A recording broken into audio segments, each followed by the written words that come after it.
Après 6 mois de consultation nationale sur la vision 2050, l'heure est désormais à la validation des grandes orientations qui guideront le développement du pays au cours des prochaines décennies. Between now and 2050, we will be losing 180,000 Mauritians to aging. Réunis au Sir Harry Al-Vakji Hall ce 23 juillet, représentants du secteur public, opérateurs économiques, universitaires, organisations internationales et membres de la société civile ont pris connaissance des principales conclusions issues de cette vaste démarche participative. Parmi les priorités identifiées figurent la construction d'une société sans drogue et sans criminalité, le renforcement de la sécurité alimentaire, le développement d'infrastructures modernes, la création d'emplois de qualité, l'accélération de la transition vers les énergies renouvelables, la protection de l'environnement, le renforcement de la connectivité internationale, ainsi qu'une économie plus résiliente, innovante et compétitive.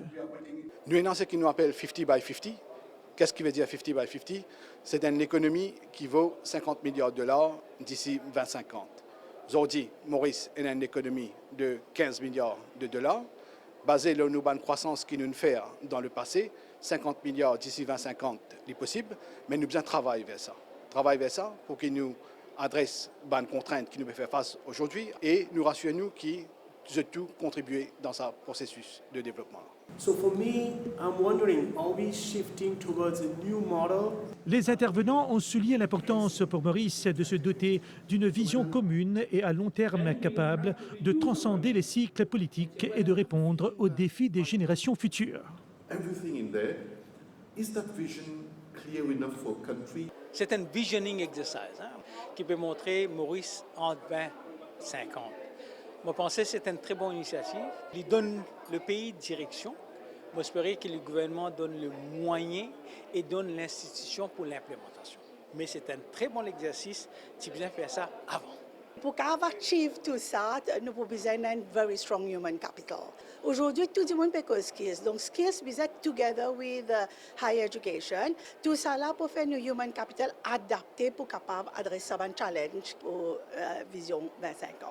La sécurité alimentaire, évidemment, est un sujet très important.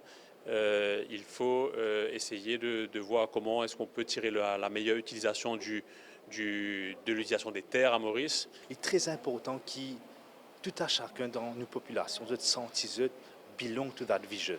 Et deuxième, c'est l'implémentation. Nous avons beaucoup de vision, mais si nous ne pas implémenter, il n'est pas intéressant pour nos pays. Après cette phase de validation, le document sera affiné avant sa finalisation et sa mise en œuvre progressive. L'avenir se prépare. Si nous ne pas faire ça, comme aujourd'hui, nous payons une crise, nous payons la crise de l'eau, nous payons la crise de l'électricité, nous payons la crise de la population vieillissante, pension, you name it. C'est parce que nous n'avons pas fait faire planification et nous n'avons pas fait préparer nos pays. Et nous avons le droit que nos enfants héritent d'un pays côté n'a toujours pu faire gestion de bonne crise. C'est pourquoi Vision 2050, il paraît loin, mais la préparation de Vision 2050 commence dès aujourd'hui. L'élaboration de la vision 2050 s'est appuyée sur 13 consultations régionales organisées à Maurice et à Rodrigue, réunissant plus de 1500 participants issus de tous les horizons. Un exercice qui, selon les autorités, va constituer les fondements de la vision 2050 et du développement durable de Maurice au cours des 25 prochaines années.